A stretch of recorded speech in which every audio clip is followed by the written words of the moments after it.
Thanks for joining. Today I'm going to show you guys the 3 exercises that helped me add ½ an inch to my arms in 3 months. Alright, so next we're going to have seated Bayesian curls. So for your setup, you're going to want to have the cables all the way down at the very bottom. Then you're going to want to have your bench set at 80 degrees. The distance between the cable and your bench should maybe be about 2 feet, and you'll see why here in a sec. So if you don't have the machine that has the ability to have the cables on the floor, or your gym just doesn't have the setup, because some places just don't have benches that are movable or that can have the adjustable arms, and I'll post a picture here, you can go ahead and fast forward into the incline dumbbell curls, because those are almost the exact same thing. These are just a little bit different because you're going to have more of a stretch. So the reason you don't want to be too far from the cables is because grabbing the first cable is pretty easy because it's right there, but grabbing the second one's kind of a hassle because you have to reach back even more. So the reason these are good is because, as you can see, it's already pulling my arms back, and I can't really cheat by swinging my arms forward. So the most common mistake is I'll see people, they'll do the curl like this, but that's not all the way up.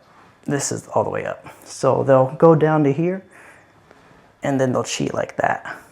So as you can see, this is the complete movement, and they're ending down here, and it's like that. So instead of doing this, they're doing this, going up like 70–80% of the way and going like that. So make sure you just don't do that movement. Alright, so if your gym just doesn't have the bench that's movable, or just doesn't have the correct equipment, or if it's just too busy, you can do these. So these are incline dumbbell curls. So I like to have my bench at about 30 degrees, because when you're in this position, your arms are way further behind you. 40 degrees is also okay, but you want to stay between those two.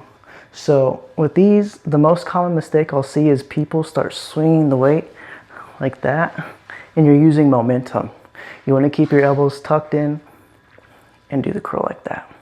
Okay? No momentum. No, none of this. See the difference? That compared to that, it's a lot different. Alright, so next is going to be spider curls. So for the setup, you're going to want to have your bench at 40 degrees and then have the seat rest at an incline, just because you want to be able to rest one knee on it. Because what happens is when you do this exercise with heavier weight, and if you're using your feet, you're kind of going to sink a bit, and when you curl the weight, you hit the bench, and it can get pretty annoying. So you can just eliminate all that by just resting a knee on it. And then next, you're going to want to make sure to have good posture, because what happens is your arms just hang down in the position they should be at. You don't want to be slouched over around the bench like that. You want to have good posture just like that. Your arms are already where they need to be. So next, the most common mistake I'll see with these is people will start back here and then curl the weight like this. So the correct way is actually up here. Your arms are straight down and you're curling like that. So you see this is a lot more range compared to starting back here with your elbows tucked to your side and doing that. So it can be kind of hard to keep your elbows in front of your body. So just think of your elbows as squeezing the bench, and then it makes it a lot easier to curl the weight like that, especially when you're squeezing with your elbows.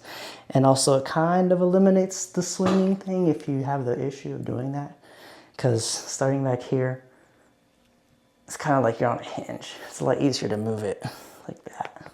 Alright, so last is crossbody cable curls. So for cable height, I like to have it around my knee height. If you want to do the exercise with attachment, you can, but you really don't need it. I just use a little cable like that.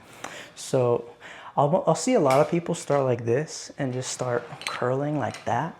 I've noticed if you take a step to the side, you automatically start feeling a stretch in your bicep.